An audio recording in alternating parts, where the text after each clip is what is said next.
Hello everyone! Samahan niyo po ako. Magluluto ulit tayo ng simpleng ulam, simpleng recipe at the same time healthy.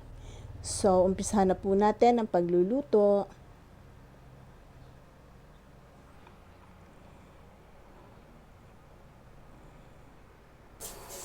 Nagpainit na po ako ng kawali and then lagyan po natin ng mantika. Gigisa po natin ng sibuyas, bawang, kamatis. Inuna ko na po ang sibuyas. Igisa po natin ng maigi. And then, sunod po natin ng bawang. Pasensya na po, may nangungulit na bata. And then, sunod na po natin yung kamatis. Gaya po ng lagi kong sinasabi, lulutuin po natin ng maigi ang kamatis para po hindi madaling mapanis ang ating nilulutong ulam. And then, inilagay ko na rin po yung manok. Maglagay din po tayo ng toyo. And then, haluin lang po natin ng maigi. And maglalagay din po tayo ng konting tubig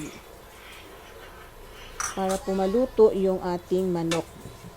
Takpan natin at hayaan natin kumulo. And then, kapag po kumulo na, maglalagay naman po tayo ng salt and pepper to taste.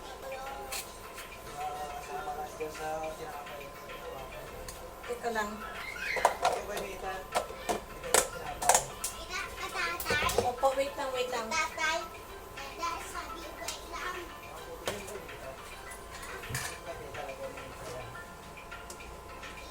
And then, ilagay na po natin ang repolyo. Meron din pong konting carrots ang aking repolyo para naman po hindi purong repolyo lang.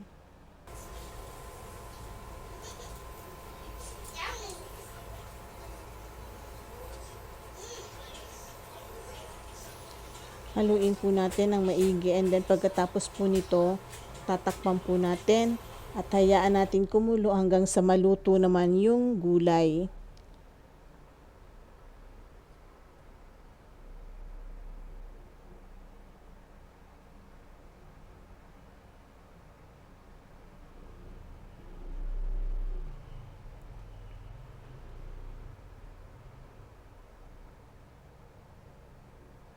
So, this time po kumulo na and titingnan po natin kung ito po ay ready to serve na. Haluin lang po muna natin para po magpantay ang kanyang luto. Ilang minuto pa po bago po ma-serve. So, ito na po yung ating ginisang repolyo na may manok.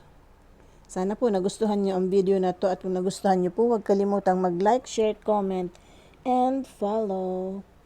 Ganun lang po kadali magluto ng ginisang repolyo na may manok. See you again on my next video. Bye!